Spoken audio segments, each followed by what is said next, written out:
Olá, vamos orar para dar início ao estudo de hoje. Senhor Deus e Pai, muito obrigado pelo dia, pela Tua palavra, obrigado pelos Teus ensinamentos. Eu peço agora a Tua presença, o Teu Espírito Santo nos ensinar, ajuda-nos a entender a Tua palavra e a estarmos mais próximos de Ti, conforme o Teu querer, em nome de Jesus. Amém. Então, queridos, vamos lá. Nós estamos em Provérbios, capítulo 6, terceira parte do verso 12. Vamos, se Deus quiser, terminar ali. Provérbios 6, 12. Nós lemos assim, né? Então, o homem mau, o homem iníquo, tem a boca pervertida. E quando nós analisamos essa parte, boca pervertida, Provérbios 4, 24. Um pouquinho para trás, nós lemos assim. Provérbios 4, 24. Desvia de ti a falsidade da boca, e afasta de ti a perversidade dos lábios. A palavra no original, que é a mesma, que fala lá no 6:12, né, a boca pervertida, aqui é traduzida como falsidade. E se bem que a segunda palavra é traduzida como, no verso 24, como Provérbios 4, 24, traduzida como perversidade, a mesma no original que a outra é falsidade. Então, esse é um sentido de falsidade, perversidade. É nesse sentido que que está sendo utilizada essa palavra. Ela não é uma palavra muito utilizada, aparece pouquíssimas vezes na Bíblia. Então, não é muito fácil a gente entender o significado dela mais do que isso. Então, é falsidade, perversidade. Mas existem outros versos que colocam nesse contexto de coisa má, que é contrário à lei de Deus, contrário à vontade de Deus. Então, é nesse sentido. Quando nós seguimos aqui, então, Provérbios 12, nós já vimos, agora Provérbios 13. Veja só que interessante. Então, o homem mau, iníquo, que tem a boca pervertida, ele faz o que com os olhos? Acena com os olhos. Nós vemos aqui, comparando com o Salmo 35, 19. Vamos lá, Salmo 35, 19.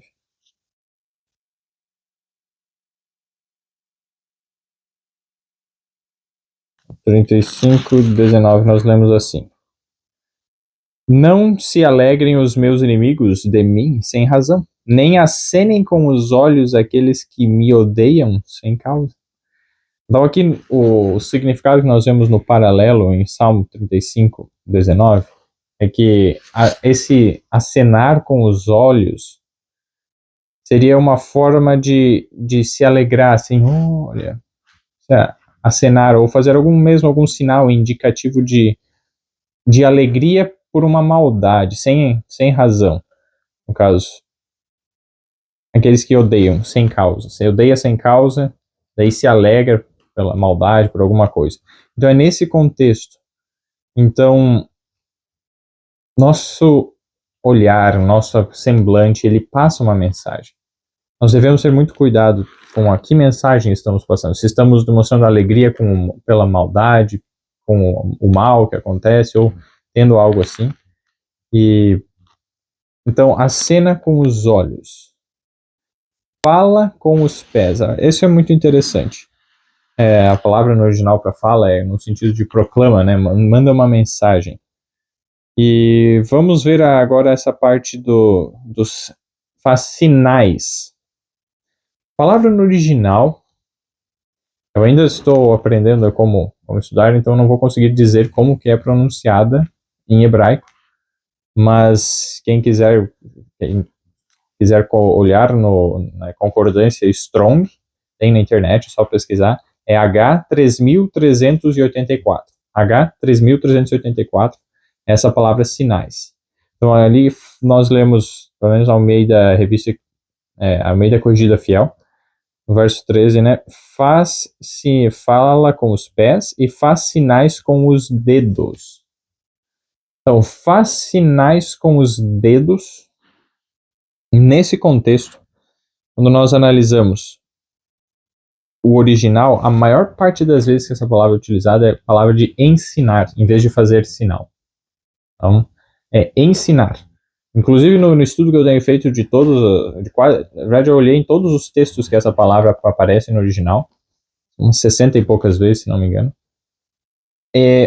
A maior parte é ensinar, algumas outras vezes é lançar, jogar, atirar, assim, algo. A outras vezes é chuva ou brotar água, regar, e pode ser também apontar. Nenhuma vez ela é utilizada com o sentido de fazer algum sinal, fazer algum... Mas nós vamos já entender assim o porquê. O contexto é no original. Então essa tradução não é a mais fiel. Você faz sinais com os dedos. Bem que você apontar é fazer um sinal com o dedo, mas vamos ver o porquê. Então, faz sinais com os dedos. Quando nós começamos a analisar isso, tem alguns textos, começando com Êxodo 4:15. Êxodo 4:15 tem a mesma palavra que essa que é utilizada como sinal. Êxodo 4:15, nós lemos assim: E tu lhe falarás e porás as palavras na sua boca, e eu serei com a tua boca e com a dele, ensinando-vos o que haveis de fazer. Aqui Deus estaria ensinando a Abraão e Arão, ensinando a Moisés e Arão, o que fazer, como fazer. Então, ensinando-vos o que haveis de fazer. E essa palavra ensinando-vos é exatamente a mesma palavra que fala fazer sinais. Então, ensinar, na verdade, seria. Então, ele ensina com os dedos. Inclusive, na King James, ele diz assim, ensina com os dedos. Como que nós podemos ensinar com os dedos? E qual que é o significado disso? Então, o mais provável significado é esse, ensinar com os dedos. Nós vamos ver agora outros textos que falam a respeito disso. Deixa eu ver aqui, nos Isaías 2:8. Vamos lá, para Isaías 2:8. Também tem algo que fala a respeito disso. Isaías 2:8, nós lemos assim: Também a sua terra está cheia de ídolos. Inclinam-se perante a obra das suas mãos, diante daquilo que fabricaram os seus dedos. Então veja só, a obra das mãos fabricaram os seus dedos. Então aqui, mão e dedo entram como um paralelo, porque a mão está aqui, mas se nós não tivermos nenhum dedo, só a parte central da mão, é difícil de se fazer alguma obra, alguma coisa, bem complicado. Mas com os dedos nós conseguimos fazer. Então os dedos são a parte prática, útil e precisa da mão, que é utilizada para fazer o que? Obras. E aqui, infelizmente, aqueles que fizeram obras das suas mãos se inclinaram, significando adorar, fizeram ídolos e se inclinaram aos ídolos, imagens de escultura e fundição. Então, nesse contexto, os dedos estão relacionados com a mão e que está relacionado com a obra, o que a pessoa faz. Nós temos outros exemplos disso. Nós vamos ver aqui, por exemplo, nos dedos. Então, agora mudando para a palavra dedos, tá? Salmo 8:3. Depois a gente volta para essa parte de ensinar. Salmo 8:3, vamos lá. Salmo capítulo 8, verso 3. Salmo 8:3, nós lemos o seguinte: Quando vejo os teus céus, obra dos teus dedos, a lua e as estrelas que preparaste. Então, obra dos teus dedos. É a mesma palavra que dedos é utilizada no contexto lá do verso que nós estamos estudando em Provérbios e aqui em Salmo. Os céus, a lua, as estrelas, são obra dos dedos de Deus. Então, os dedos indicam o quê? Trabalho, obra, o que uma pessoa faz. No outro contexto, pessoas fizeram ídolos com os dedos, com as suas mãos. Agora, Provérbios 7:3. Vamos para Provérbios, capítulo 7, o verso 3. Nós lemos o seguinte: Ata-os aos teus dedos, escreve-os na tábua do teu coração. O quê? O verso 2 nos diz: Guarda os meus mandamentos e vive, e a minha lei como a menina dos teus olhos. Aí o verso 3, ata-os aos teus dedos, escreve-os na tábua do teu coração. Nós já vimos o significado de coração, pensamento, tá? Em Salmo 139, verso 23, o paralelo, pensamento, coração. Então, escrever no coração é escrever nossos pensamentos, está pensando na lei de Deus, pensando nos mandamentos de Deus. É ter eles gravados nos nossos pensamentos, na nossa memória, e pensar e falar sobre eles. E o que mais? Porque a boca fala do que o coração está cheio. E o que atar aos teus dedos. Atar aos dedos significa, então, tá, os mandamentos aqui, não é para eu pegar o mandamento, escrever, amarrar no dedo e ficar andando com coisas amarradas no dedo, não. É para que eu pratique as obras. Então, atar os dedos significa o que eu vou fazer, as minhas obras, as ações, devem estar relacionadas e de acordo com os mandamentos de Deus. Esse é o contexto. E quando nós vamos agora para Êxodo 8:19, vamos lá. Êxodo capítulo 8, verso 19. Nós lemos o seguinte: Então disseram os magos a Faraó, isto é o dedo de Deus. Porém o coração de Faraó se endureceu e não os ouvia, como o Senhor tinha dito. Essa foi a praga que eles não conseguiram imitar, a terceira praga. A primeira praga, as duas primeiras conseguiram, mas a terceira praga eles não conseguiram. Que é o quê? Foi a praga dos piolhos, fazer piolhos, fazer o pó virar piolho. Deus pode fazer isso, os magos não conseguiram, e aí os magos falaram, isso é o dedo de Deus, essa palavra dedo é a mesma palavra. Então, o dedo de Deus, isso é Deus agindo, é Deus fazendo algo, a obra de Deus, ele só pode ter sido Deus. Então, essa linguagem simbólica era conhecida, mesmo mais comumente pelos antigos, e tinha algo mais assim cultural, e faz sentido, e quando nós vemos a própria Bíblia explicando o significado, a gente não precisa ficar, qual é o símbolo disso, daquilo, não, mão, dedo, significa obra, ação, o que a pessoa faz, e isso em profecia é muito importante. Por quê? Nós vamos em Apocalipse capítulo 14, Apocalipse capítulo 14, o verso 9, nós lemos assim, ó, seguiu-os o terceiro anjo, dizendo com grande voz, se alguém adorar a besta e a sua imagem e receber o sinal na sua testa ou na sua mão.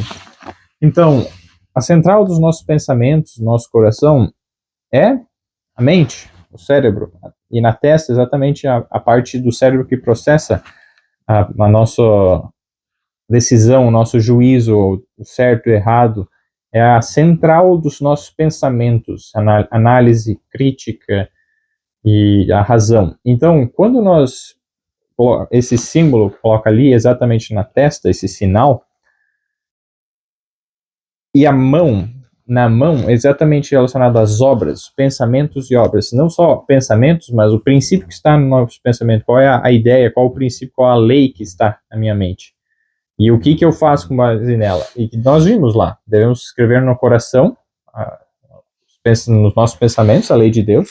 E quando a gente vem da Apocalipse capítulo 7, Deus ele tem o seu povo, o seguinte, o verso 3, Apocalipse 7, 3, dizendo, não danifiqueis a terra, nem o mar, nem as árvores, até que hajamos selado nas suas testas os servos do nosso Deus.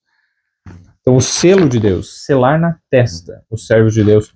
Então, ter escrito no coração e as mãos vão fazer automaticamente quando está de fato escrito no coração. Não está nos pensamentos. Mas a marca da besta é na testa ou na mão. Ou seja, muitas pessoas vão fazer sem ter aquilo como um princípio, sem ter aquilo lá na sua mente, sem muitas vezes acreditar. Não acredito nisso, eu não penso assim, mas eu vou fazer porque está todo mundo fazendo e para eu não sofrer a represália, para eu não sofrer o prejuízo, para eu não sofrer perseguição, eu vou fazer. Então, se você fizer diferente do que você acredita, ou se você acredita errado e fizer errado, esses dois grupos entram, né, na categoria de que vai receber a punição de Deus, no Apocalipse 14, 9 e 12.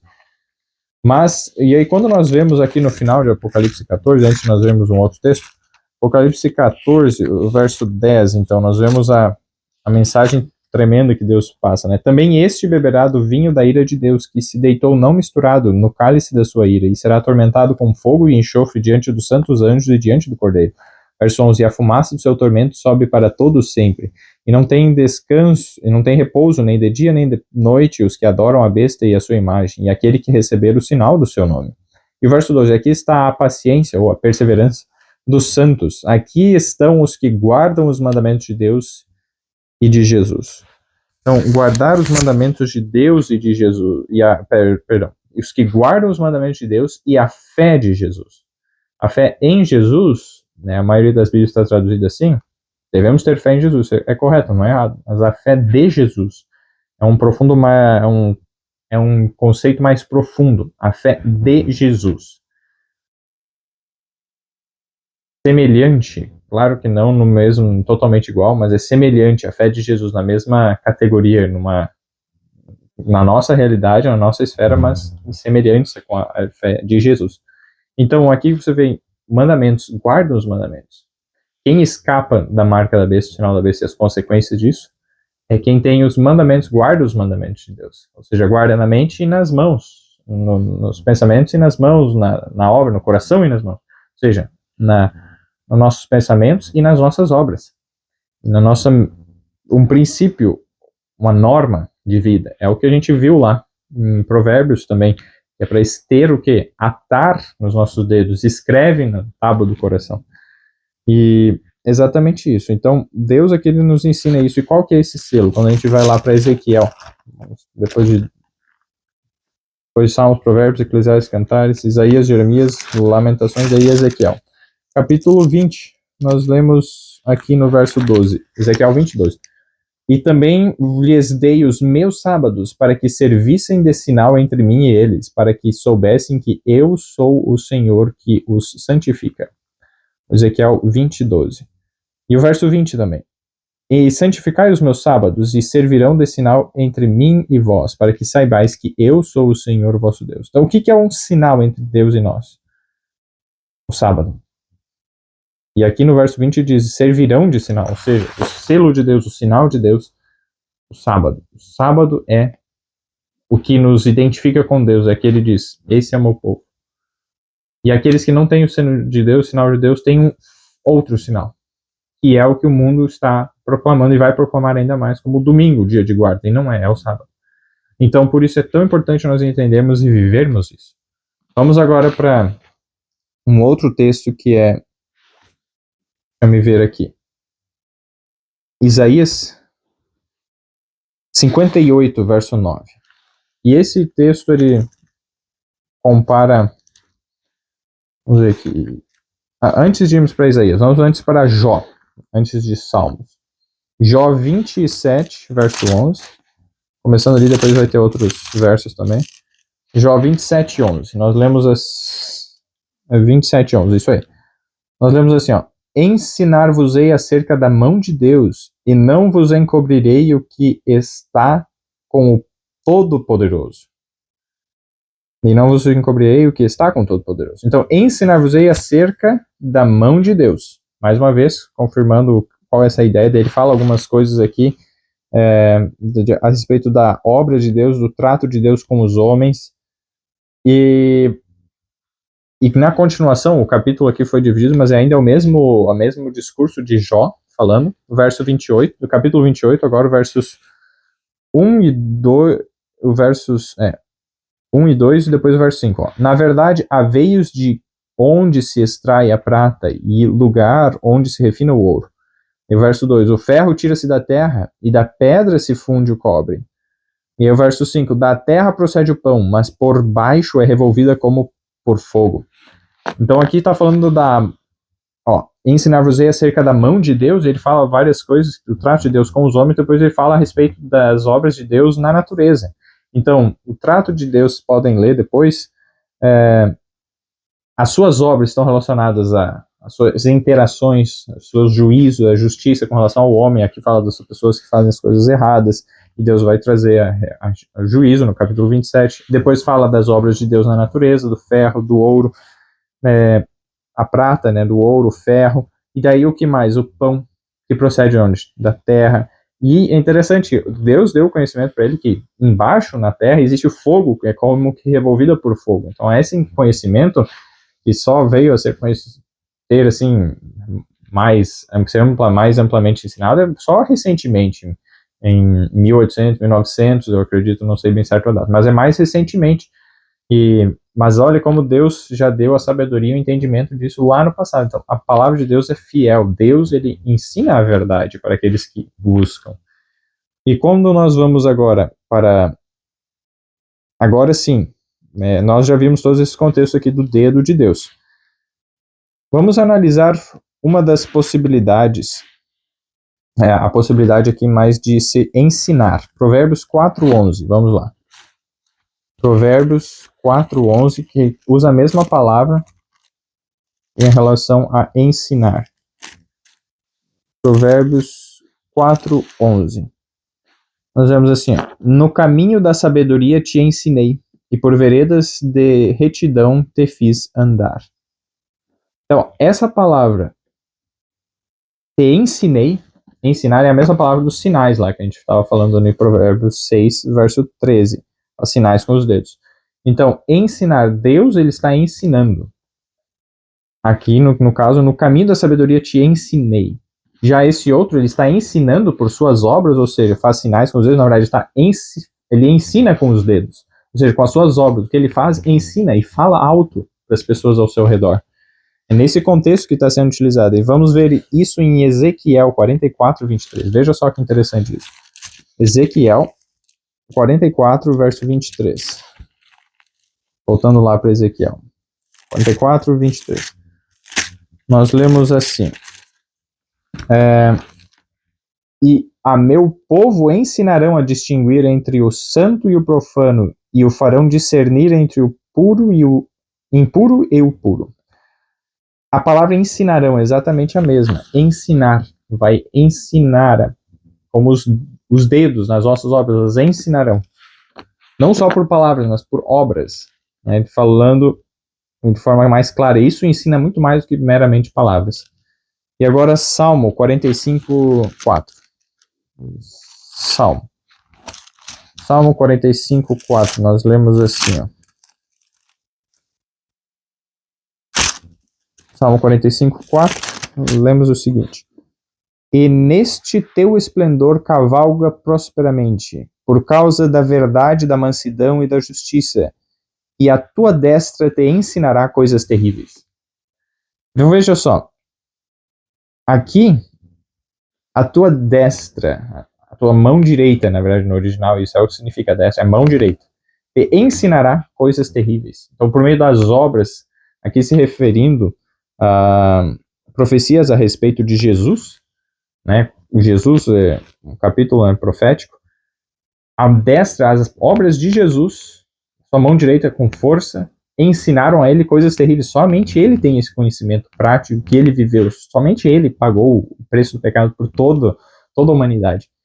Ele, pelas suas obras, ele aprendeu, ele se ensinou. A tua destra te ensinará coisas terríveis. Então, assim, é exatamente isso. As ações, as obras, a destra, né? A mão, os dedos.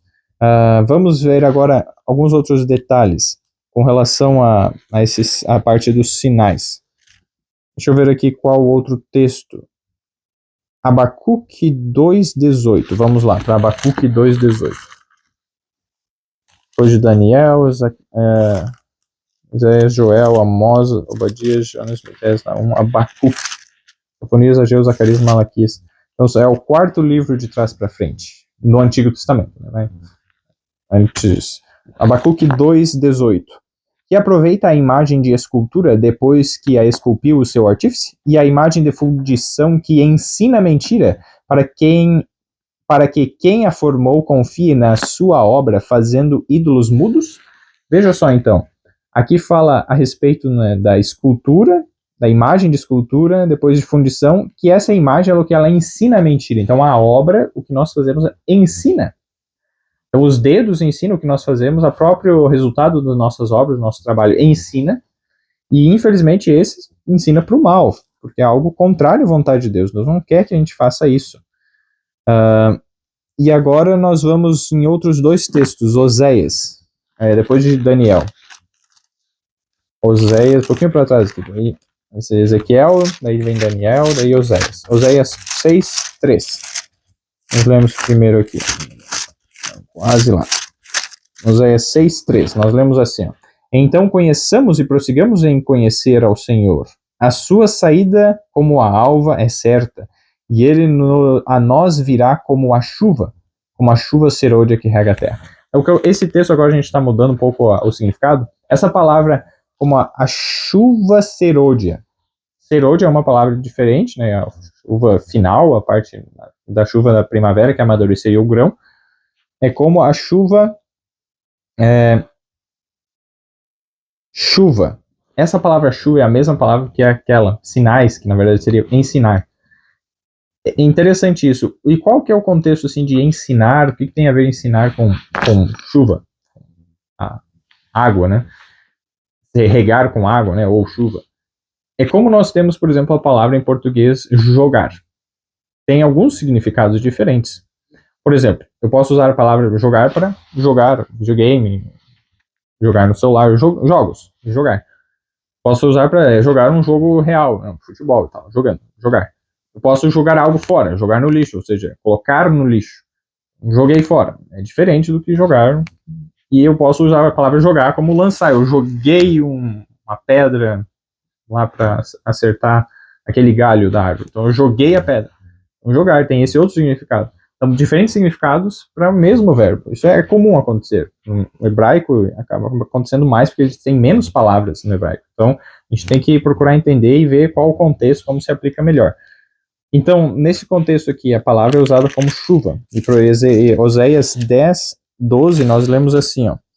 Semeai para vós em justiça, ceifai segundo a misericórdia, lavrai o campo da lavoura, porque é tempo de buscar ao Senhor, até que venha e chova a justiça sobre vós. Mesma palavra, chova a justiça. Quando a gente vai lá para Provérbios 11, é muito interessante esse outro verso, Provérbios 11 e o verso 25. Nós lemos assim, ó. A alma generosa prosperará, e aquele que atende também será atendido. Na King James, em vez de falar atende, fala aquele que rega também será regado. Nessa palavra, então, porque o contexto dessa palavra não é tanto como atende. É a mesma palavra, essa palavra atende, na verdade é aquela palavra ensina. Aquele que ensina também será ensinado. Só que aqui não está se referindo tanto a alma generosa prosperará. Ela vai prosperar, então ela dá, ela oferece. E aí aquele que, então a palavra atende significa água. Aquele que atende, que rega. Aquele que rega também será regado, no sentido de que o que você tem, passe adiante. É o que Jesus falou, o conhecimento que você tem de Jesus como a água viva, passe adiante, como um rio, que pega, recebe e passa adiante. Também será regado. Então, as riquezas que Deus dá aos bens, é isso nesse contexto, a alma generosa prosperará. Deus deu bens, então vai e passa adiante. Isso gera vida. Se eu recebo todos os bens só para mim, pensando em mim e não passo adiante, morre ali. Se a água não circula, não tem um ciclo, se eu não passo adiante, não gera vida, morre. Então, assim, regar, esse é um outro significado daquela palavra.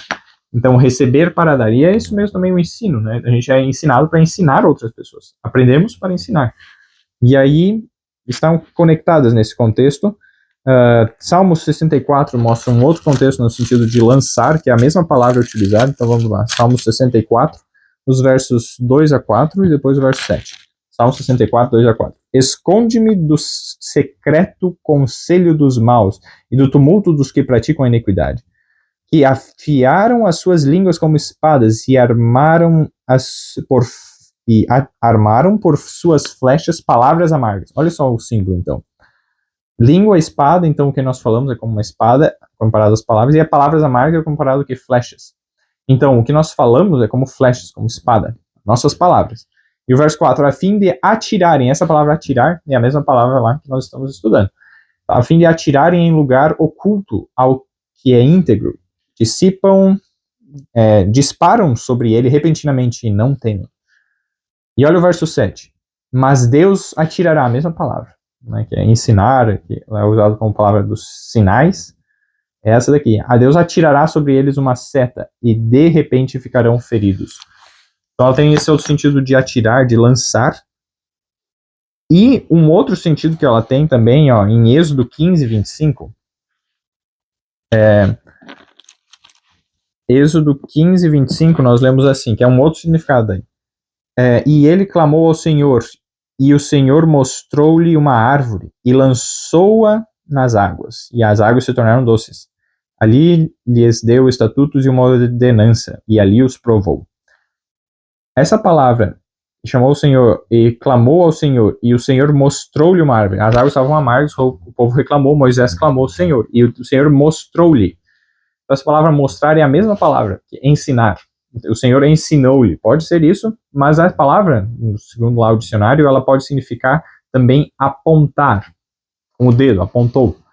E olha só, faz sentido nesse contexto E ele clamou ao Senhor, né, e o Senhor apontou-lhe uma árvore, ó, é aquela ali. Ele, ao mesmo tempo, ensinou, ó, pega aquela árvore, ensinou o que fazer, mas é o sentido, ele apontou, aquela ali, aquela específica, não, apontar, nesse sentido, mostrar, né? Então esse é um outro significado, um outro sentido, e que pode ser utilizado nesse contexto lá. Então, segundo o estudo que eu fiz aqui, mostrando esses símbolos, graças a Deus, Deus deu esse conhecimento, possibilitou fazer esse estudo, né? Tudo graças a Deus, a glória seja a Ele.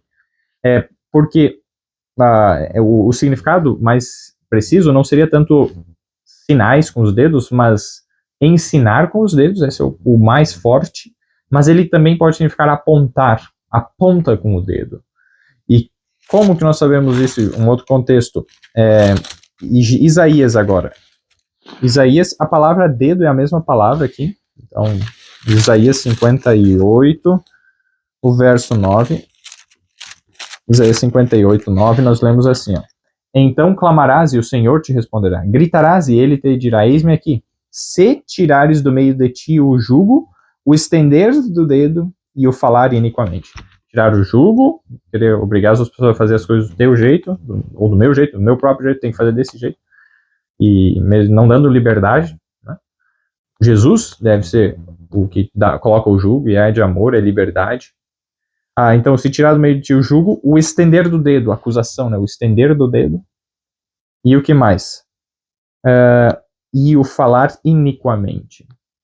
Falar iniquamente. Então, e esse, assim, o estender do dedo, pode também significar, então, estender o dedo acusando, apontando de forma crítica, estender o dedo, nessa forma simbólica.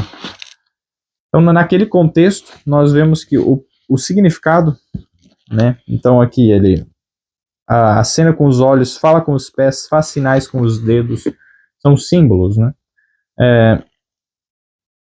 Os caminhos que ele anda, então, falam, né? Mostram, falam, então, o que ele faz, os pés relacionados, assim, né, ao seu caminho.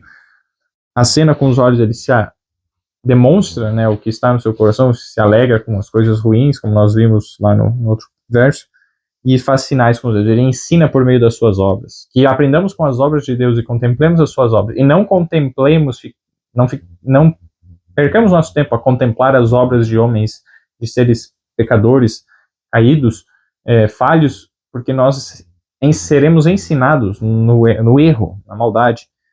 Mas aqui, então, e também não fiquemos apontando o erro dos outros, sendo críticos, né, atirando setas, mesmo nesse contexto, né, setas com as nossas palavras. Não façamos isso. Porque, inclusive, as palavras são consideradas como obras. Então, o que as nossas mãos fazem e o que a nossa boca fala, elas estão conectadas. Por isso que o que está no coração, na mão, na mente, né? E quando Jesus ele falou a respeito disso, em João capítulo 15, nós lemos assim, mas João capítulo...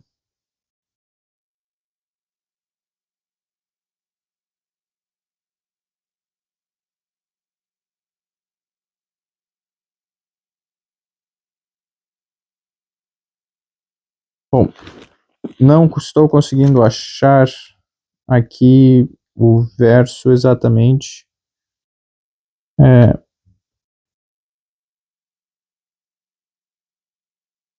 Mas na semana que vem, então, vou trazer então esse verso. Mas em resumo, é um verso que Jesus fala assim: a obra que eu fiz, a palavra que eu falei, ele coloca como conectadas. Então, a palavra que eu vos tenho dito, eu tenho feito as obras.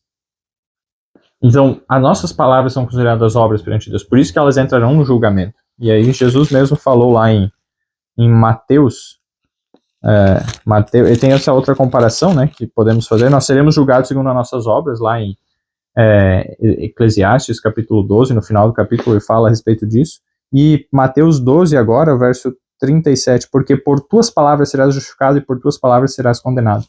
Coloca um paralelo também, tanto pelas obras como pelas palavras. Então, palavras são um tipo de obras. E se Deus quiser, semana que vem eu acho o texto e eu compartilho. Então, vamos orar para encerrar. Senhor Deus e Pai, muito obrigado pelo estudo de hoje, por todos os ensinamentos, por teu amor. Tá? Ajuda-nos, Senhor, a não ensinar o mal, não fazer o mal e assim ensinar outras pessoas pelo que nós fazemos, mas que sejamos fiéis a Ti, que ensinemos a olhar a Tua obra, que façamos as Tuas obras e assim estejamos ensinando pelo nosso exemplo. Seja o nosso guia, eu peço Teu Espírito a nos conduzir. Guarda os nossos pés, Senhor, guarda os nossos olhos, as nossas palavras, a nossa boca, que viemos a falar e fazer somente o que Te agrada. Seja o nosso guia, eu Te peço. Livra-nos de todo criticismo, de todo o que Te desagrada. Em nome de Jesus. Amém. Que Deus abençoe a cada um.